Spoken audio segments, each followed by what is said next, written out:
This week's episode of the Productivityist podcast is brought to you by SaneBox. Inbox Zero is just one click away with SaneBox. With SaneBox, you can make email work for you. I'm going to talk a little bit about SaneBox during the podcast, but for now, I want to get into this show, and this show is going to focus on the idea of contexts, the topic that we kind of discussed with a few of us over Twitter a few weeks ago. And I had a bunch of people chime in, and I've written quite a bit about it, and it's been pretty interesting to actually explore the different ways people use context when it comes to getting things done and task management and so on.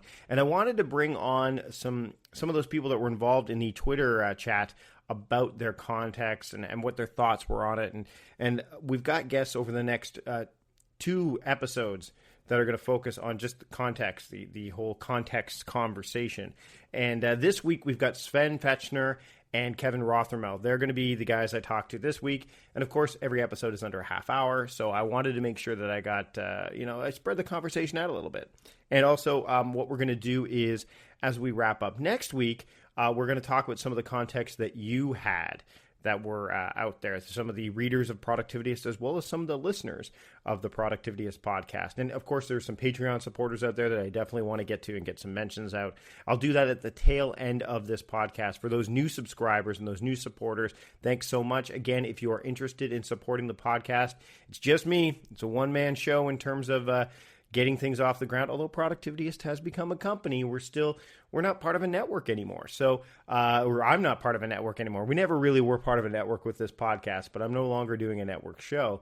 So if you are willing and able to give whatever you can, please do so. Go to the Patreon page, patreon.com/productivityist, and give if you can. If you can't, the show's still going to be free. We're just going to be leveling things up as we go with the more supporters that we get. So I'm going to dive into the conversation right now with Sven and Kevin about the context that they use and just to kind of get a sense of what they're using. If you're not using context, by the way, when you're managing your tasks and in your task management system, you're kind of missing out. It's a whole different lens that you can use to kind of look at the things that are on your plate. And if you get stuck in project mode, which is very linear and you can't move things forward, it's really, really key to have another alternative way to look at your work, and contexts give you that. So without further ado, let's just dive into the conversation. First up, we have from Simplicity Bliss, Sven Fechner here on the Productivityist podcast. All right, I have Sven Fechner with me, and it's always a pleasure and a challenge to have Sven on the show because my German's not good. I need to learn more German. I need to get that. And I should. You're doing a podcast that talks about this stuff in German, no less. I do. Hey, Mike, thanks for having me. Yeah, so probably if you want to learn some German and do that by listening to a very nerdy podcast, you could actually listen to Der Übercast, it's called, derübercast.com, which is a bi-weekly show I'm doing with Patrick Welke and Andreas Seidler, which is kind of, productivity to an extent, but a lot of other nerdy stuff that we love to talk about.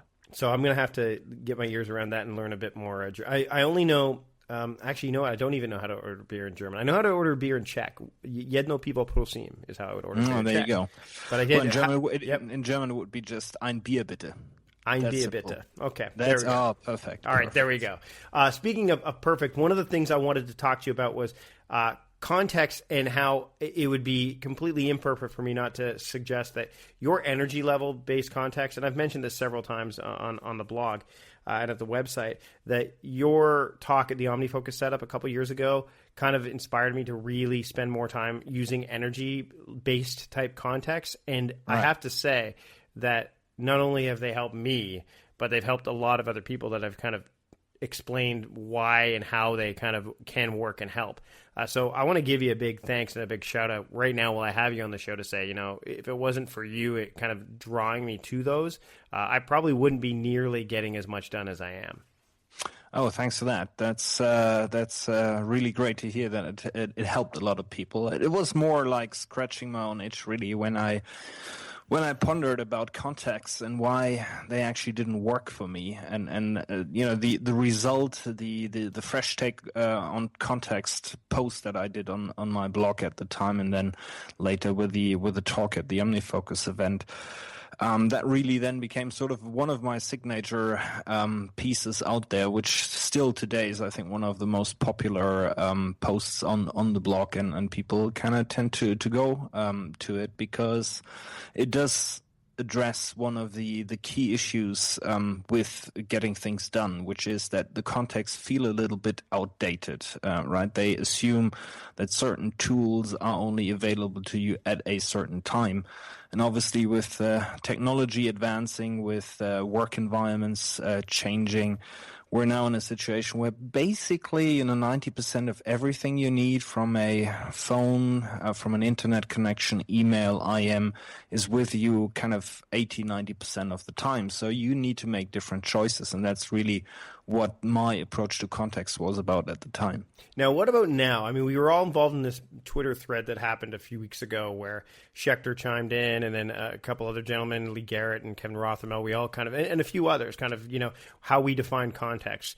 And at this point, I mean, like you said, until David's new book comes out, which will probably only maybe not define context more as maybe refine them a bit more. How do you treat context at this point? Has much changed since you did that talk or wrote that post in terms of how you deal with contexts?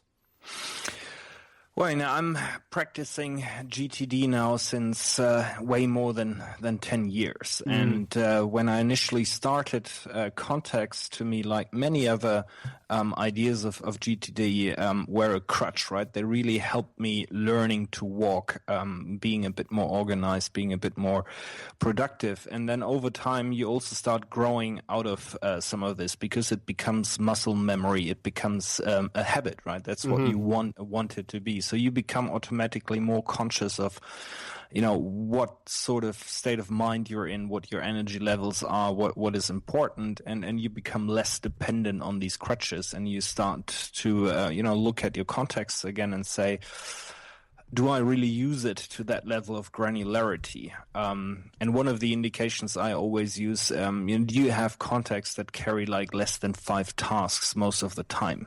Question is, do you then really need them, or can you actually consolidate your context further?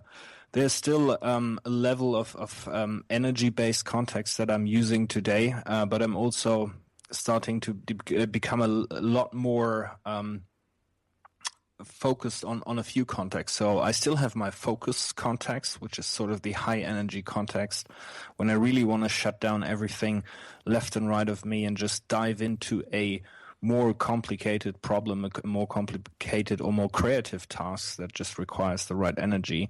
But then a lot of other things just got kind of combined into a admin task, which is everything from like being totally brain dead and just give me an Excel sheet where I need to fill about 500 cells with the same value. Let's do that. Or whatever else it is, even just a quick email or phone call kind of floats into that admin context. But I think it's really something that I do not recommend for people that don't have developed the habits and the consciousness of what they're actually doing. So that's where I would still recommend going to those contexts that I've been talking about in a fresh take on context at the time. So like the resource-based ones that people can easily wrap their head around and say, okay, because they have to first start working through the lens of a context. Because most people, and you and I have talked about this before, they tend to work by project because that's how we are wired. And only when you start using context does it give you that extra lens to work through. The problem is most people are still trying to learn how to do that. And the best way, in my mind, and I don't know if this is in your mind, but to kind of grab onto context that makes sense, like phone, like, computer, which of course can now encompass your phone or tablet or whatever. And then you can kind of tap into, okay, well, this is working to a point, but how can I refine these a little bit more and make them matter and have more value to me? Yeah, I think it's batching tasks, right? That's what makes you really effective and efficient. If you choose to go by resources, that's fine if that works for you. But I think going back to the more granular setup that I had in Fresh Takes of Context, like short dashes, brain dead, routines, full focus type of context, right? If I have 10 short dashes things, so things that don't take any more than 5 to 10 minutes is typically, the quick email, scheduling a call, looking something up, whatever it is. And none of that really requires your mind to go deep into the context and understand what is it that I'm doing. It's a straightforward task. So just go and group 5 of them if you have kind of half an hour and just plow through them. And it's actually going to give you a great bit of satisfaction because they're out of the way. Now you have space for, more challenging tasks, more interesting tasks, or just some time, for yourself and to relax a little, be with a family or do whatever you do. And that's a great way to wrap up because I think that's pretty much, there's a lot of value in that. Hey, Sven, where can people find you when you are not, batching tasks and getting things done? Yeah, so I'll be, at Simplicity Bliss on Twitter. SimplicityBliss.com is my little corner in the internet. And to all of your German listeners, have a go at derübercast.com. It's derübercast.com and check out the little German podcast that I'm doing. Thanks for being on the show today, Sven. It's been my pleasure. All right, before we continue with the podcast, what we're going to do is we are going to talk about our sponsor.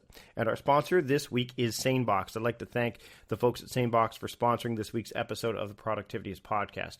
Now, if you get a lot of email, perhaps even too much email, then you're going to want to look at SaneBox. What it does is it moves unimportant emails out of the inbox into a separate folder and then summarizes them in a digest, which is really handy if you want to get out of your email inbox and into the task app where all your contacts live and your projects live so you can get on with the real work of the day. This way, the way that SaneBox operates, it makes sure that you only have important emails in your inbox, and then you can process everything else when it's convenient for you. So you're not living in email because that's the last place you want to be living. It works everywhere on any email provider, client, or device. You'll just see that folder everywhere when you check your email. So that's critical as well. I know David Sparks has talked a lot about this in his email book, and he's a big SaneBox fan. How does it know what's important? How does SaneBox know what you should be looking at versus what you shouldn't be looking at? Well, what it does is it analyzes your past behavior, the emails that you open, which ones you respond to, how quickly you respond to them, how often, so on and so forth. And then what it does is it determines the importance of incoming emails without ever looking at the content. It just looks at the headers, so it can actually identify what email you're going to want to look at based solely on that. And we're seeing that in a lot of different applications. In terms of Evernote can kind of decide when you clip what notebook it should belong in. SaneBox does that with your email, which means that you can really kind of hone in on the emails that you want to look at and kind of leave the other ones till later when you have more time or more energy. SaneBox has lots of other features. There's one-click unsubscribe, which is super handy if you've subscribed to emails, or maybe you've signed up for a service and forgot to uncheck that box to say, hey, remind me of any new features or new news that might occur with so-and-so. It also snoozes non-urgent emails. It moves attachments to the cloud, has follow-up reminders, and all of that stuff. So SaneBox is going to save you a lot of time and a lot of energy with your email. And as I've mentioned many times over at Productivityist, as well as in my other podcasts and even in this one to a certain extent, email can be the bane of everyone's existence when it comes to working and keeping your workflow active, because it can really pull you away from the work you need to be doing. SaneBox helps that. It helps in that you don't have to necessarily be worrying about, I wonder what emails are important versus which ones aren't. It's going to put you in the position to be able to take command of your inbox, and that's really what you want. So what I want you to do is go to sanebox.com/productivityist, and when you sign up for a free trial, you'll get $15 off when you purchase a SaneBox subscription. I highly recommend that you check out SaneBox, because what SaneBox does is it makes email work for you, and that's what we want. I'd like to thank SaneBox for sponsoring this week's episode of the Productivityist podcast and for supporting the show. It's great. Thanks so much to the team at SaneBox for helping me out this week and help me pay the bills.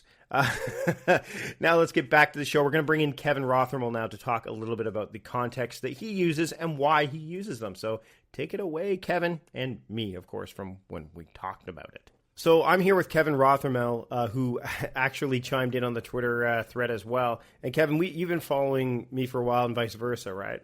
Yeah, that's true. I think I found you first on app.net, and then kind of wandered over to Twitter, where I found the rest of the community. Yeah, we're all hanging out there. App.net was only for like the cool kids. And Yeah, right. now Twitter is, although I'm not even really doing app.net all that much anymore. I just find that it you can only spread yourself out so far, right? You know what I mean? Yeah, once you start, like I found I was just cross-posting constantly, and it just started to feel a little bit redundant and sort of silly. The one thing that I did like about it was I felt like I had much better access to people who are a little bit more popular out in the world, and I think we're more likely to respond just because there's less noise. Yeah, and I mean, so it was like Twitter in the early days, really. Right, Yeah, right. So, but I want to dive into a bit about context because there was a lot of back and forth amongst a bunch of us, Sven Fechner, Michael Schechter, myself, Lee Garrett, a whole bunch of people. And I want to just get your thoughts on, like, how do you use context and how do you define them in terms of allowing you to get, more stuff or more of the right stuff, shall I say, done? Well, I think that first of all, I just kind of went through a big kind of rejiggering of all this and way overthought stuff and wasted a whole lot of time on it. And after I spent a couple of months behind the paywall over at gettingthingsdone.com just because I was really interested in sort of what they were talking about over there. And what I sort of realized was that what software has sort of masked a little bit is that the idea of a context, it's really just a list. Like if you start to do handle GTD in a paper system, it's basically you're just making a list. And if you think back to when David Allen originally wrote the book, and as far as I can tell, the projects list was almost more to spark ideas for next actions, right? They weren't linked together, and so all of those were just kind of lists in of themselves. And so I think that realization went a long way to helping me demystify what they were. But then also this idea that, and I think he mentioned it on Mac Power Users when David Allen was on just a couple weeks ago. This idea of a list that he made, or a context that he made that was before trip. Yes, I remember that one that he was, and David thought it was, Sparks thought it was like really, really smart. Right, and it seems sort of anti, like we all get. It seems like more of a checklist than a list, right? Right, and it seems anti or antithetical to sort of the canonical list that everyone sort of gets all worked up about. But I think, and then another one of his consultants at his company mentioned that she has a list called Noodle-On, right, which is just stuff to think over. And so all of that together, it really demystified it for me, like I said. And so I went back and started to get rid of, like, strip away everything that felt like it was a little bit BS. Or that the list would be maybe 3 items long versus, say, another. You know what I mean? Like you're basically, like what Merlin Mann said, about simplifying your context. I mean, most people they'll, and this is what happens all the time. You've seen it, I've seen it, where people will finally discover context, or they'll read GTD and they'll blow it up huge. But you can't really connect with them if there's too many of them, right? Like I've always said, more projects, less context, fewer perspectives if you're using OmniFocus, or filters if you're using Todoist, right? So it should scale down so that way you can connect with them better, because you're going to always have these massive amount of projects. But you are right, like their list. I mean, basically, if you're using something like the bullet journal system or Dash Plus or, the Week Dominator or whatever you're using, I mean, that's basically, in the bullet journal especially, those are just lists. Right. I mean, but the tools make it feel more complex. Like the digital tools make them appear to be more complex than that. Right. And I think, not only can you have too many of them, but the other thing that I was really trying to scale back is when I'm processing, trying to figure out, like, okay, well, does this go into matrix 1 or is this priority B, or is this a high energy sort of task? I've tried out a bunch of those different things, and what I've really tried to prioritize is making them readily apparent, so that when I look at something, I know that, oh, well, that's a Mac task, right? Because that's where I'm going to do it. It's not a matter of trying to, like, if it's a morning task, and if I, am feeling this way, then maybe I'll do that.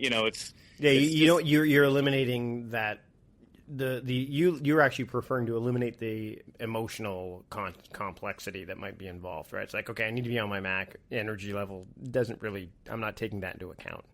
Yeah, because I felt like it was introducing a lot of friction, and I use OmniFocus, and I found that I was really getting frustrated with how long it was taking to just input tasks, and I input a lot of stuff throughout the day. And so, I realized there was a lot of overhead in trying to figure out kind of where exactly these things fit into to those more ethereal sorts of contexts. Now, does it frustrate you that you can only use one context in OmniFocus unless you dive into perspectives, which, again, most people run away from screaming when they first start using it because they don't know how to make them work? Because that's one thing. That's a limitation for a lot of people. I have writing tasks, right? And I actually use writing as a context now because that's a big thing for me. And because I have multiple writing projects, I need to use writing as a context so I can say, okay, well, what's the writing I need to do over the next 30 days? I use, of course, Todoist, and then I could see what high energy writing I need to do versus what low energy writing I need to do. I can't do that in OmniFocus. I would have to create a context called low energy writing and high energy writing. And then, you know what I mean? And then that's where it can really, really scale out. Right. Well, I used to use things, and you can add all sorts of tags to those, and I've played around as well with TaskPaper, and I found that I wasn't really adding a lot of anything that was really helpful in how I was parsing things out. And so I think one of the ways that they are helpful, I think, to the point of what you were talking about there with having high energy writing versus low energy writing or something like that. I've actually added in a creative writing task that's a context that's a subcontext of my Mac context, just to help me parse that out a little bit. But when I've tried to start adding other tasks, I felt like it was and this is just me, but it was just kind of overcomplicating things a little bit. Right. And I get that, and I think that's. The great thing about it, which is also can be the frustrating thing, is that there's so many options out there that you could actually pick. Okay, do you want to use OmniFocus? Do you want to use Things? Do you want to use Todoist, Asana, whatever? The key is that I think the key point that whole thread was hopefully conveying is that you don't just have to work by project. Right. Exactly. And I think that's what a lot of people do. Even if they don't read GTD, or don't understand it, or put it down after they get through the capturing thing, saying, I'm not capturing everything. This guy's crazy. Even if they get through that, like even if we can convince people that aren't GTD diehards or even know what it is, if we can say, look, there's another way to look at your tasks, and this is why your list thing really I found compelling, because that's easy to convey. You could say, well, instead of writing things down for all the things you need to do for Project X, why don't you write down all the emails you need to return? Mm-hmm. And exactly. That's something people can go, oh, okay, I can do that. Then say, well, now what projects are those associated with? And then they start to write down the projects, like they find some way to signify that. Then you get that separation. So then the lists are still really powerful, but they're not overwhelming. In fact, if anything, you're kind of lessening that because you're like, oh, okay, well, 8 of these emails are associated with Project X, so I'll do the emails now that are associated with Project X. Or, you know what, I'm tired of working on Project X. I'm just going to keep working on all these emails. That's right. Yeah. And, I found that they can also be helpful in helping you to sort of plan your day out. So if you do have a list that's just about calls, you can sort of plan on, you can block from 1 to 2. I'm going to go find a private room to make the 3 phone calls that I have to make. Or even, what I found has been, I've been trying to get away from my computer a lot more than I have because I have a tendency to get really absorbed into it. And then, I'm looking at RSS feeds and not interacting at work. And so I've actually introduced a context that's just called offline, just with the intention of just getting away from my computer. So, I think they can be helpful for a lot of things like that, beyond just kind of the typical batch processing. But yeah, I think it can be super helpful for people to, if they have that gigantic list to just, it gives you a way to really parse things out into smaller lists that are more meaningful. Well, and actually, as odd as it sounds, and when I talk to people about this, and I say, hey, parse out, block off a half hour to work on your emails. They're like, well, it sounds like you're focusing on time first. I'm like, no, I'm not. Again, I've never said don't pay attention to time. I always said, but if you're going to use your time, use it wisely. You know, you might as well do all your emails at once as opposed to leaving your email application open and getting the constant ding and interruption flow that's happening, because that's not helping you. Or if you need to make all those phone calls, like you said, first off, you sometimes need to go to a specific location to make those calls so you can have the quiet, right? Like, for example, we're recording this right now. You know, my wife sees it in the calendar that, hey, you know, Mike's going to be recording for the next half hour or so. He needs quiet, so she'll take the kids out or whatever. Or if I, you know, at some point when I have this office that I'm talking about, or I was talking to you about before we went on the air, I'll have to block out time and go, okay, well, you know what? My kids are home at 3 o'clock, so I won't be able to record after 3 o'clock anymore. So I need to, you know, plot out my day accordingly. So I might as well do all my recording, not just the podcast, but what if I'm going to work on an audio program? What if I'm going to do a coaching call? You know, so you need to kind of, it gives you just another asset, and most people don't know that asset even exists because they're more concerned about, I have to get this done, as opposed to what can I work on right now to move as much forward as possible. Right. And I think that's exactly right. And I think, you know, I used to be wary of blocking time out on my calendar, but, you know, I work in advertising in a situation where other people can put things on my calendar. And in fact, a lot of people get their jobs done by having meetings. So I've had to I've started to block off time on, you know, for, you know, making appointments with myself to do the work that needs to get done. And so that's how I've sort of used it, is to just kind of like make sure that in between meetings, I'm getting everything that I need to get done, that I'm going to have enough time in the day to actually get what I need to done, or what I need to do out of the way. And, you know, a lot of times that means that, you know, in between the meetings that I have this afternoon, I have 30 minutes. I'm going to be on the third floor. What can I do on the third floor? Right. And you know, maybe I only have 15 minutes. Well, maybe I'll plug in some time to just return some emails there or something like that. But you know, it's really become an essential tool for me to make sure that I'm getting everything done that I need to do in the face of kind of this onslaught of incoming calendar appointments. Now, Kevin, before I let you go, I'll get your credentials and stuff, but I want to make sure. So you work in advertising. I want to know, when do you guys actually have the old fashions? Like, is it throughout the day or? Well, you know, it's funny you should mention that. So, you know, it's funny when you watch Mad Men, you realize that before the internet and before computers, when they had to, you know, all the type was set by hand, you could really only do like 2 things a day. Like, in all honesty, you know, so you could go and have a 3 martini lunch and then go back and sleep on your couch. It's so nutty all the time now that, you know, sometimes, you know, there will be a beer or 2 at lunch, but it's just, there's not as much time as there used to be. That's for sure. we need to create it so that you can Skype and have have it right there, so the commute time's cut down. That's what has to happen. Have like a virtual Mad Men conference where you're all sitting there over Zoom or whatever or Google Hangout, and you're all just having your martinis and in our fanciest suits and oh yeah, because you all wear that now, right? And smoking, of course, smoking, right? Well, clearly, yeah. Okay. Kevin, where can people find you on the internet when you're not, you know, having 3 martini lunches and, you know, making lists? Well, my blog is at kevinrothermel.com, and I'll actually be launching a podcast in the next week or so. Got the first recording scheduled for that, and I'm also at Kevin Rothermel on Twitter. Awesome. Thanks so much for joining me today on the Productivityist Podcast to talk about context, what they are and what they maybe aren't. All right. Thanks a lot, Mike. All right. That wraps up part 1 of the context conversation.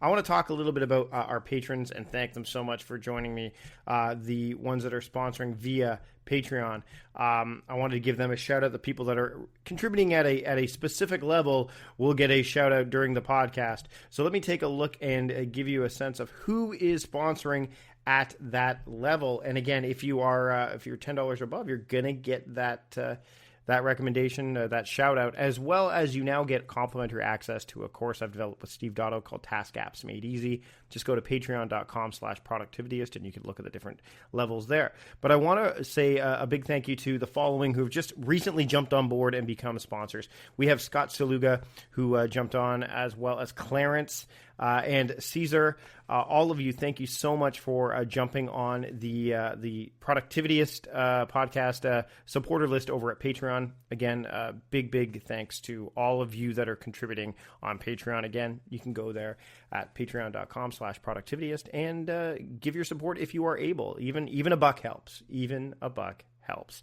Thanks again for joining me this week. Thanks to SaneBox for sponsoring this week's episode of the podcast. And we'll see you all and a few more next week.